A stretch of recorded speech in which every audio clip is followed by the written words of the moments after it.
성경 읽기를 하지 않은 이유는 말씀을 전하면서 성경을 같이 찾아보도록 하겠습니다. 오늘 창세기 35장 1절부터 7절 말씀을 여러분들과 말씀을 나누면서 은혜를 나누고자 하는데요. 지금 계속해서 저희가 창세기 본문 중에 야곱에 관한 이야기를 하고 있습니다. 여러분들이 그 말씀에 대한 관심과 사랑이 있으신 분들은 돌아가셔서도 이 창세기 34장, 35장 그리고 계속해서 창세기 본문을 읽어주시면 좋을 것 같습니다. 지난주 잠깐 말씀을 드렸지만 야곱의 인생은 나와는 다른 사람의 인생이 아니라 바로 자기 자신의 인생, 나의 인생이기도 하다라는 것을 말씀드렸습니다. 우리는 살면서 수많은 위기와 고난 가운데에 역경에 닥치기도 합니다. 그럴 때마다 여러분은 어떻게 그 순간을 이겨나가셨는지 한번 자신의 삶을 돌아보시기를 바랍니다. 분명히 당시에는 힘들었지만 주님이 주시는 힘으로, 주님이 주시는 은혜로 이겨나가셨을 것입니다. 그리고 그 어려움을 이겨내고 지금 이 순간 한자리에 모여 하나님께 예배하는 가운데 지금 하나님을 섬기는 기쁨을 맛보고 계신 줄 믿습니다. 때로는 우리에게 역경이 오고 고난으로 인해서 낙망할 때가 있지만 그럼에도 불구하고 하나님은 우리를 포기하지 않으시고 그 고난을 이겨나갈 힘을 주셨다라는 것을 우리는 조금 시간이 지난 다음에 깨닫게 되는 것입니다. 그리고 우리가 지금 오늘 확인하고자 하는 야곱의 인생을 통해서도 이 사실을 분명히 우리가 확인해 볼 수 있습니다. 야곱은 정말 어떻게 보면 인간으로서 당할 수 있는 고난의 성격을 다 당한 사람 중에 하나입니다. 형과의 문제가 잘 풀리고 그리고 나서 이제 편안하게 여생을 살았다. 그렇게 성경에서 말해주면 참 좋을 텐데 에서와의 문제가 봉합되는가 싶더니 이제 또 다른 큰 문제가 그를 어렵게 만들고 있습니다. 오늘 본문 말씀을 일단 같이 한번 1절 말씀만 보도록 하겠습니다. 하나님이 야곱에게 이르시되 일어나 베델로 올라가서 거기 거주하며 내가 내 형 에서의 낯을 피하여 도망하던 때에 내게 나타났던 하나님께 거기서 제단을 쌓으라 하신지라. 이 말씀의 본문이 나오기 전 34장의 이야기를 잠깐 말씀을 드리자면 야곱의 딸이 있었는데 그 딸의 이름이 디나였습니다. 근데 이 디나가 쉽게 말씀을 드리자면 어떤 행사, 어떤 마을잔치 같은 데 참여를 했다가 그곳 족속의 족장의 아들에게 좀 험한 말이지만 강간을 당하고 욕을 당한 일이 벌어집니다. 디나를 욕보인 사람이 세겜이라고 하는 사람인데 그 세겜은요 그 당시 그 희위 족속의 족장이라고 성경은 기록하고 있습니다.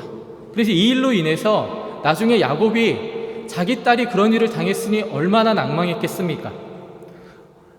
화가 나기도 하고 부끄럽게 느껴졌을 것입니다.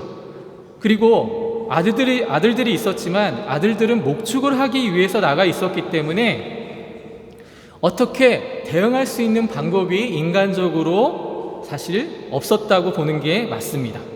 그리고 만약에 경솔하게 아들에게 그런 일을 고했다면 그 당시는 그 양육강식의 시대였기 때문에 힘 있는 자가 약한 자를 집어삼키던 시대였습니다. 그래서 힘이 없으면 복수도 할 수 없는 그런 시대였다라는 것입니다.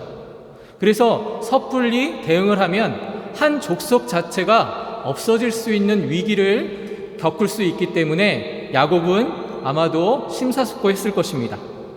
그리고 자기 딸 디나를 욕보인 그 족속이 작은 족속이 아니었다라고 성경은 말하고 있습니다. 그래서 일단은 야곱이 아무 말도 하지 않고 그리고 그것을 가지고 또 하나님께 기도하고 심사숙고했던 것으로 보여집니다. 근데 이것이 끝이 아니라 또 다른 문제를 계속해서 야기시키는 일로 연결되고 있습니다. 창세기 34장 8절부터 12절 말씀을 여러분 찾아주십시오. 창세기 34장 8절부터 12절 말씀을 제가 읽어서 봉독해 드리도록 하겠습니다. 함께 보도록 하겠습니다. 창세기 34장 8절부터 12절입니다. 제가 읽겠습니다. 하몰이 그들에게 이르되 내 아들 세겜이 마음으로 너희 딸을 연연하여 하니 원하건대 그를 세겜에게 주어 아내로 삼게 하라. 너희가 우리와 통혼하여 너희 딸을 우리에게 주며 우리 딸을 너희가 데려가고 너희가 우리와 함께 거주하되 땅이 너희 앞에 있으니 여기 머물러 매매하며 여기서 기업을 얻으라 하고 세겜도 디나의 아버지와 그의 남자 형제들에게 이르되 나로 너희에게 은혜를 있게 하라. 너희가 내게 말하는 것은 내가 다 주리니 이 소녀만 내게 주어 아내가 되게 하라. 아무리 큰 혼수와 예물을 청할지라도 너희가 내게 말한 대로 주리라. 아멘. 지금 디나에게 욕을 보였던 세겜이 디나와 자기를 결혼시켜 달라고 야곱에게 지금 요구를 하고 있습니다.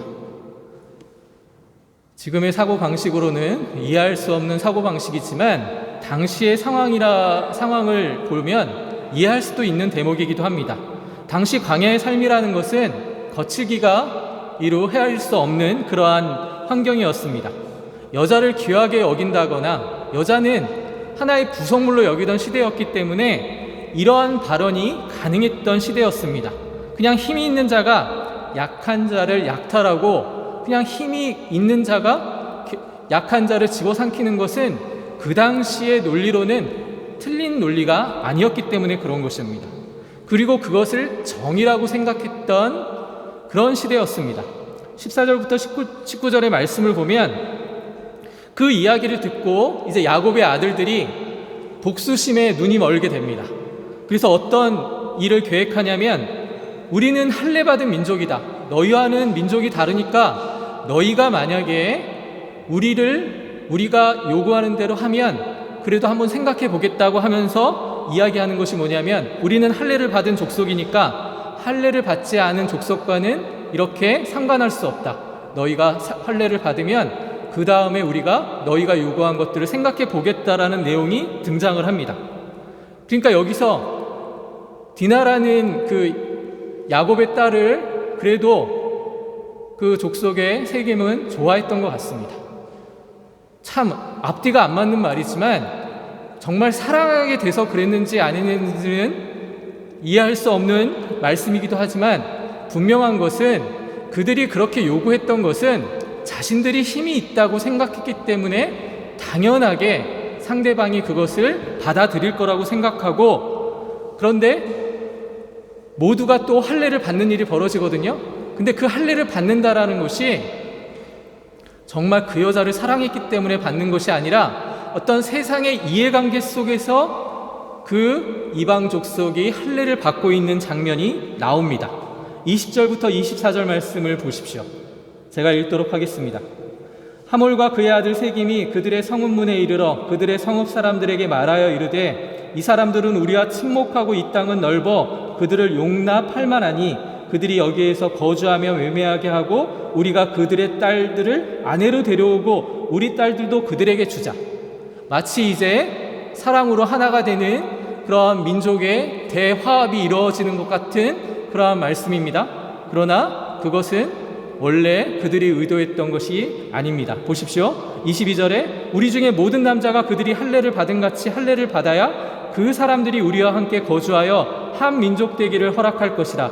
그러면 그들의 가축과 재산과 그들의 모든 짐승이 우리의 소유가 되지 않겠느냐. 다만 그들의 말대로 하자. 그러면 그들이 우리와 함께 거주하리라.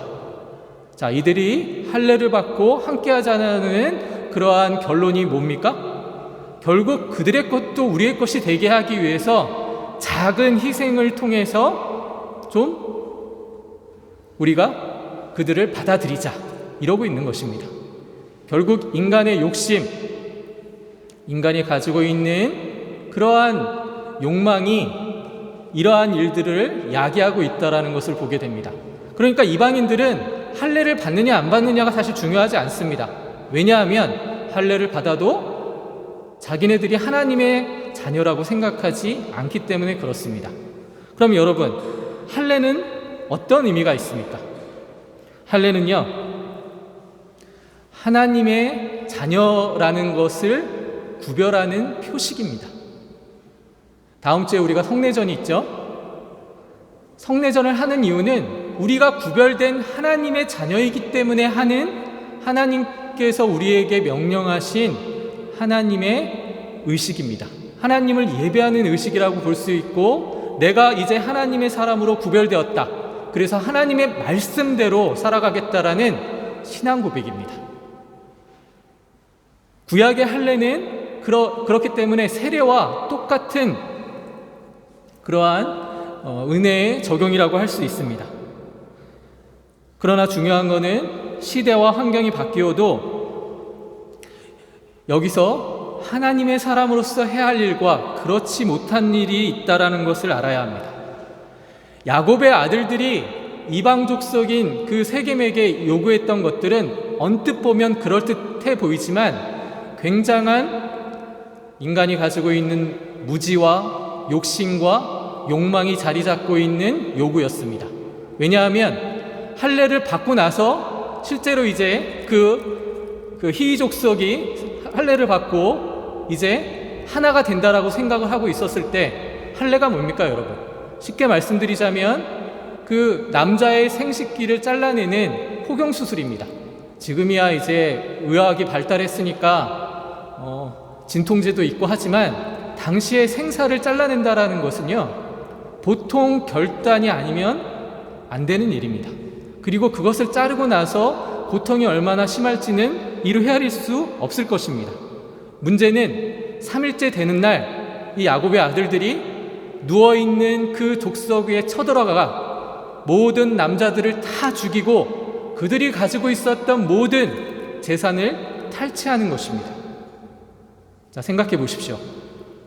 할례는 하나님의 백성으로서의 구별된 표식이라고 말씀을 드렸죠? 그러면 하나님의 사람들이 이 일을 행한다라는 게 여러분, 신앙의 양심으로 가능한 일이겠습니까? 시대와 환경이 바뀌어도 절대로 하나님의 자녀는 변하지 말아야 될 것이 있습니다. 근데 문제는 이 야곱의 아들들이 오히려 구별된 표식을 가지고 하나님을 이용하고 있는 것입니다. 야곱의 아들들이 실수를 한 것은 여기에 있습니다. 복수의 눈이 멀어서, 사람이 복수의 눈이 멀면 이런 행위를 할 수 있습니다. 눈은 눈으로, 이는 이로 갚을 수 있다라는 것이 세상의 논리입니다. 그러나 여기서 중요한 건 야곱과 야곱의 가족들은요, 그런 사람들이 돼서는 안 됐다라는 것입니다. 하나님의 사람은 시대와 장소가 바뀌어도 변하지 않는 하나님의 진리를 가지고 하나님 말씀대로 살아야 합니다. 그런데 야곱의 아들들은 이것을 간과했던 것입니다. 그리고 나서 어떤 일이 벌어집니까? 실제로 그 모든 남자들을 죽이고 많은 재산들을 탈취했지만 하나의 족속을 멸망시킨 것에 끝나는 것이 아니라 다른 족속들이 이제 하나가 되어 야곱을 치려하고 있습니다. 그러니까 가장 큰 위기에 빠지게 됩니다. 35장 1절 말씀을 다시 한번 보시면 이런 위기 속에서 하나님이 야곱에게 이르시는 말씀이 나오죠. 뭐라고 얘기하십니까? 베델로 올라가서 거기 거주하며 내가 내 형 에서의 낯을 피하여 도망하던 때에 내게 나타났던 하나님께 거기서 제단을 쌓으라 말씀하십니다. 성경을 보면 이해 안 가는 대목이 참 많습니다. 지금 야곱과 야곱의 가족들은 죽느냐 사느냐의 문제에 빠졌습니다. 근데 하나님께서 야곱에게 뭐라고 하십니까? 야, 이제는 이렇게 하면 위기를 벗어날 수 있단다. 그러니까 이렇게 해라. 이런 해결책을 제시하는 게 아닙니다. 뭐라고 얘기하시냐면 쉽게 말씀드려서 단을 쌓으라. 다른 말로 예배를 드리라고 하십니다. 여러분, 여러분의 생명이 오고 때 여러분 마음 편하게 예배 드릴 수 있겠습니까? 그렇지 않죠. 그런데 하나님은 지금 야곱과 야곱의 가족들에게 그 이야기를 하고 계십니다. 제단을 쌓으라고 하시는 겁니다. 전에 야곱에게 나타나 말씀하실 때 야곱은 에서에게 쫓길 때에도 위급한 상황이었거든요. 근데 하나님이 요구하시는 게 뭡니까? 단을 쌓으라 라는 말씀이었습니다. 이건 인간이 가지고 있는 상식의 범위를 넘어선 것입니다. 그 상황에서 어떻게 우리가 예배를 드릴 수 있겠습니까? 근데 하나님은 지금 우리에게, 그 야곱에게 무엇을 요구하는지 여러분 여기서 놓치면 안 된다라는 것입니다. 여기서 지금 야곱에게 벌어진 일은 야곱 개인에게 벌어진 일이 아니라 야곱 가족 전체에게 벌어진 일입니다. 이것은 개인의 문제가 아니라 이제 공동체의 문제가 되었다라는 것이죠. 여기서 중요한 것은요, 개인의 인생이든 공동체의 문제이든 하나님과의 관계가 문제의 해결책이라는 것을 우리에게 제시하고 있는 것입니다. 하나님은 야곱에게 하나님의 다스리심에 대해서 분명히 여러 사건을 통해서 깨우쳐 주셨습니다. 모든 문제의 해결은 하나님과의 관계가 회복돼야만 문제가 해결된다라는 것을 보여주신 것입니다. 우리 믿음의 자녀들은 이것을 우리가 놓칠 때가 많습니다. 고난과 역경 속에서 하나님을 붙잡고 늘어져야 되는데 하나님을 붙잡고 늘어서는 것이 아니라 자기가 가진 실력으로 문제를 해결하려고 하니까 그 고난을 극복하지 못하는 것입니다. 야곱과 야곱의 가족에게 벌어진 모든 문제는 하나님과의 관계가 제대로 성립되지 않았기 때문에 벌어진 일로 지금 말씀은 우리에게 설명하고 있는 것입니다. 우리가 선한 일이라고 생각하고 이것이 정말 꼭 해야 되는 하나님 일이라고 할 때 하나님과의 관계가 정상일 때 그것이 열매를 맺어 나갈 수 있는 것입니다. 먼저 기도하고 하나님의 뜻을 충분히 헤아리며 진행해 가야 합니다. 이것이 성도가 가지는 독특성입니다.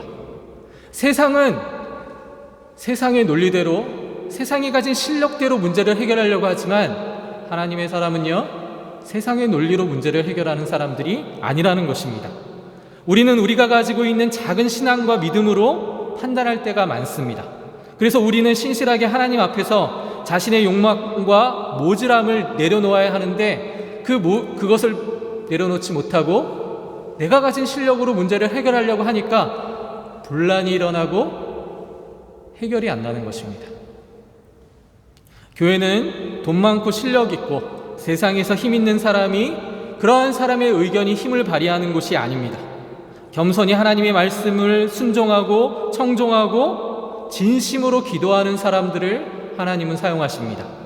그들에게 복을 주시기를 하나님은 원하신다라는 것입니다. 제가 선한목자 교회에 온 지 사실 얼마 되지 않았습니다. 그런데 여기 와서 느꼈던 것은 정말 하나님의 교회는 하나님 앞에서 겸손하고 또 존경할 만한 믿음의 선배들이 있다라는 사실에 감사했던 것입니다.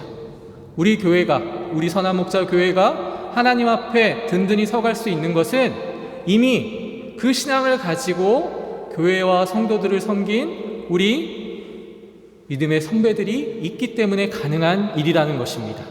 하나님은 하나님 앞에 낮아진 자들을 사용하십니다.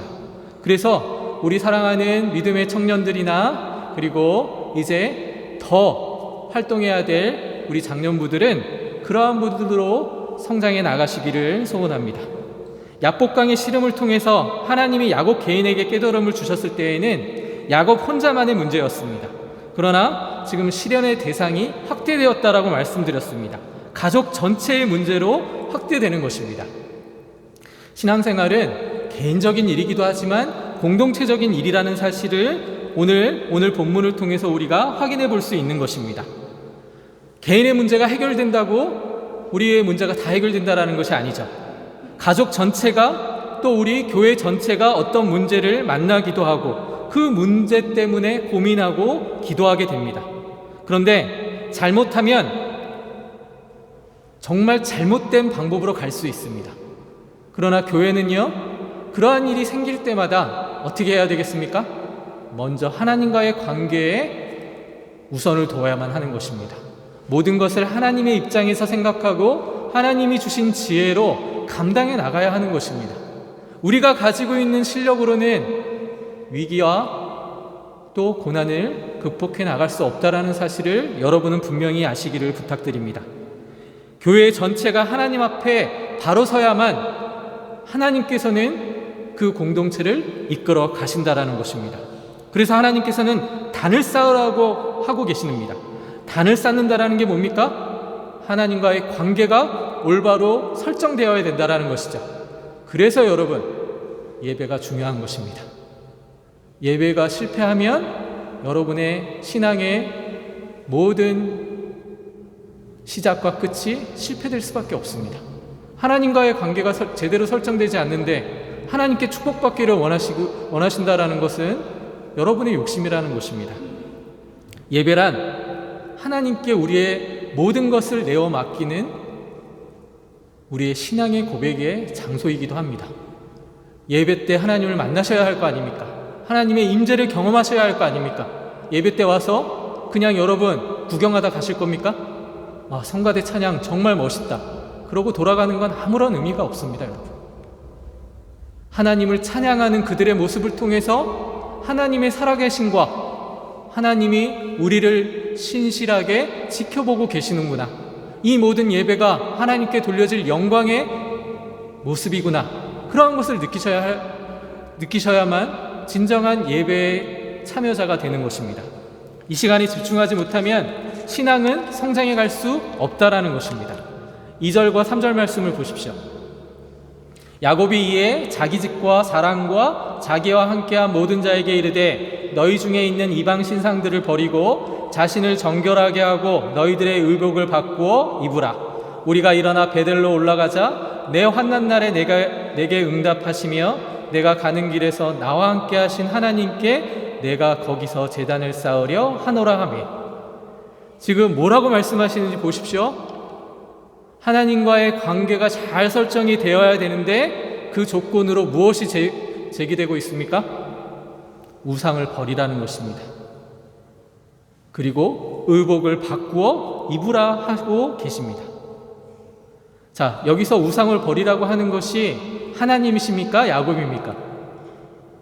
잘 보십시오. 지금 야곱의 가족들에게 얘기하고 있는 것입니다. 하나님이 말씀하신 내용이 아닙니다. 무슨 얘기입니까? 하나님께서 단을 쌓으라는 그 말씀을 야곱이 들었습니다. 그리고 나서 야곱이 이제야 알았다. 하나님이 왜 단을 쌓으라고 하신 이유가 무엇인지를 깨닫게 되는 것입니다. 그건 가족들이 가지고 있었던 우상의 문제가 해결돼야 된다는 것을 우리에게 분명히 보여주고 있는 것입니다. 오랫동안 야곱은 하나님의 사람으로 성장해 왔습니다. 그런데 문제는 야곱의 가족들은 야곱처럼 신실하게 하나님을 믿지 못했던 것 같습니다. 여러분 아시다시피 이제 전장, 저 전에 있는 장에서 이제 외삼촌 라반의 집에서 이제 나오게 될 때 그 라헬이 뭘 가지고 도망치는지 아십니까? 드라빈이라는 우상을 가지고 도망을 칩니다. 사랑하는 아내와 사랑하는 자녀들이 온전한 하나님을 아는 신앙 안에 거하지 못했다라는 것을 우리에게 보여주는 사건이라고 볼 수 있습니다. 성경은 야곱의 일생을 통해서 야곱 일가가 가지고 있는 우상의 문제를 제기하고 있습니다. 31장 말씀을 보면 삼촌 라반의 집에서 도망쳐 나올 때 라헬은요, 아버지가 가졌던 드라빔을 훔쳐서 같이 나옵니다. 근데 이 드라빔이 뭐냐면, 쉽게 그냥 우상입니다. 하나의 뭐라고 할까요? 수호 천사 정도? 수호신이라는, 당시 사람들은 자신의 수호신을 이렇게 조각상으로 만들어서 가지고 있었던 것으로 보여집니다. 그리고 이것이 유행했던 것으로 보여지거든요. 조그마한 것부터 사람의 크기까지 아주 다양했습니다. 우리가 제주도에 가면 하루방을 보죠. 작은 것도 있고 큰 것도 있습니다. 우리는 아무 생각 없이 왔으니까 기념품 하나 사가야지 하면서 그거 하나 집어서 사오잖아요. 그게 우리가 가지고 있는 우상을 대하는 태도입니다. 아무 문제가 없을 거라고 생각하고 사고 그것을 아무렇지도 않게 집에다 갖다 놓습니다. 그것과 마찬가지로 지금 이 시대에도 오래된 시대지만 그러한 우상들이 판을 치고 있던 시대였던 것으로 보여집니다. 근데 이 드라빔이 그러한 역할들을 했습니다. 하나님 대신에 그 가족을 지키는 마치 수호신의 개념으로 주어져 있었던 것이죠. 세상 속에서 신앙이 없는 자들이 이러한 것을 갖는다는 것은 문제될 게 없습니다. 근데 문제는 뭡니까? 하나님을 믿는다고 하는 신앙의 가족에게서 이것이 발견되고 있습니다. 이것이 우리가 싸워나가야 될 우상의 문제이기도 합니다. 보이는 것이 전부가 아니듯 우리의 신앙생활의 핵심은 뭡니까, 여러분? 집에 무언가를 모셔놓고 하나님이라고 생각하면서 기도하는 행위가 잘못됐다, 그런 것이 아닙니다. 더 큰 문제는 여러분 안에 자리 잡고 있는 하나님보다 더 큰 무언가를 여러분이 여전히 가지고 있다는 것입니다. 눈에 보이지 않는 무언가를 여러분이 하나님 대신해서 가지고 있다면 그게 바로 우상입니다. 어린아이들에게도 말했지만 하나님보다 더 사랑하고 하나님보다 더 좋아하는 게 있으면 그게 우상이 되는 것입니다. 돈이 될 수도 있습니다. 권력이 될 수도 있습니다. 그리고 여러분의 자식이 하나님보다 더 큰 사랑으로 자리 잡고 있으면 자식 또한 우상이 될 수 있습니다. 왜 하나님께서는 그래서 거듭 이 우상의 문제를 제기하고 계시는가, 여러분 분명히 아셔야만 하는 것입니다. 여기서 우리가 생각해 가야 할 것이 있습니다. 그것은 이 우상 숭배의 문제들이 어느 한 야곱 가족의 문제만이 아니라는 것입니다. 야곱은 하나님의 언약 가운데 하나님의 사람으로 성장해 간 사람입니다. 그런데 자신의 가족들의 문제는 해결하지 못했던 것입니다. 그냥 좋은 게 좋은 거라고 나만이라도 하나님 잘 섬겨야지 그러고 있었던 것입니다. 그랬다가 이러한 문제가 생기고 나서야 비로소 깨닫게 됩니다. 이 문제가 해결이 돼야 되는구나. 나만 하나님께 바로 서는 것이 아니라 우리 모든 가족들도 하나님께 바로 세울 수 있어야 되는구나. 그리고 우리 교회도 마찬가지입니다. 어느 한 사람만 신앙이 발전하거나 성장해서는 안 됩니다. 함께 성장해야 합니다. 어느 한 사람을 통해서 은혜 받고 도전받을 수는 있습니다. 근데 그 사람만 성장해 가서는 안 됩니다. 함께 가야 합니다. 그래서 모자란 자들을 억지로라도 끌어안고 가야 하는 것이 바로 신앙의 공동체인 교회가 지향해 나가야 될 우리의 신앙의 모습이기도 하다라는 것을 여러분 아셔야만 합니다. 그리고 우리가 이 야곱의 아들들처럼 아무렇지도 않게 나는 이미 구별된 백성이니까 혹시 그 구별된 표를 가지고 하나님을 이용해 먹지 않는지를 생각해 봐야 하는 것입니다. 우리는 이러한 신앙의 오류에 빠질 때가 참 많습니다.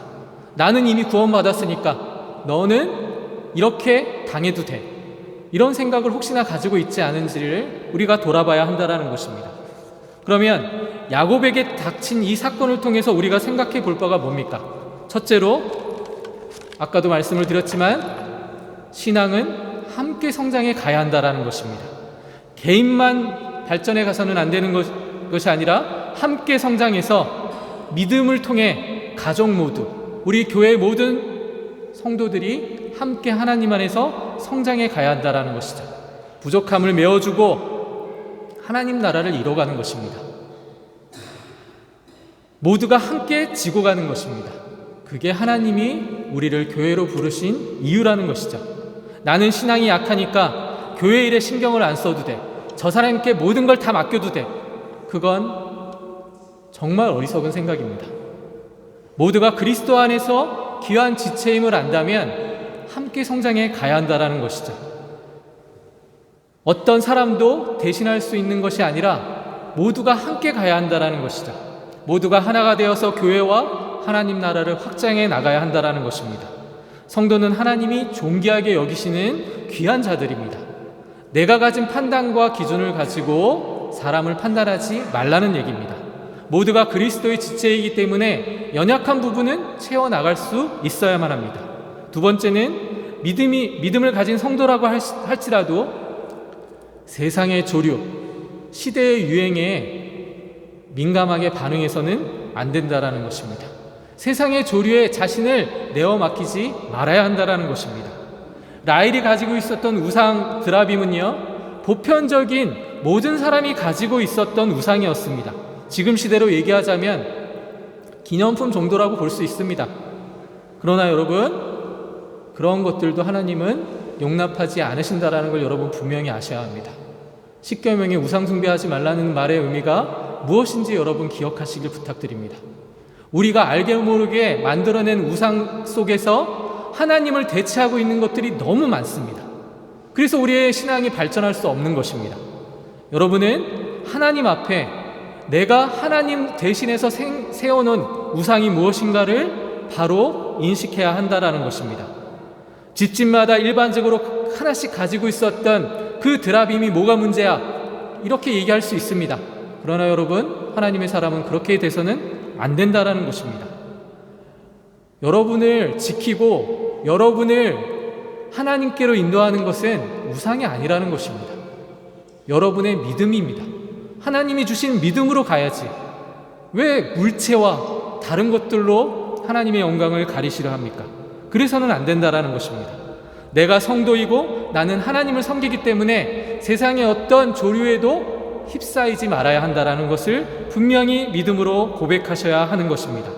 내가 마음을 의지하기 시작하는 무언가가 하나님 대신해서 있다면 그게 우상입니다. 그래서 여러분, 그 우상과 싸워서 이겨나가야 한다는 것이죠. 우리 마지막으로 요한복음 15장 16절 말씀을 찾아보도록 하겠습니다. 신약성경 요한복음 16장 19절 말씀을 찾아주십시오.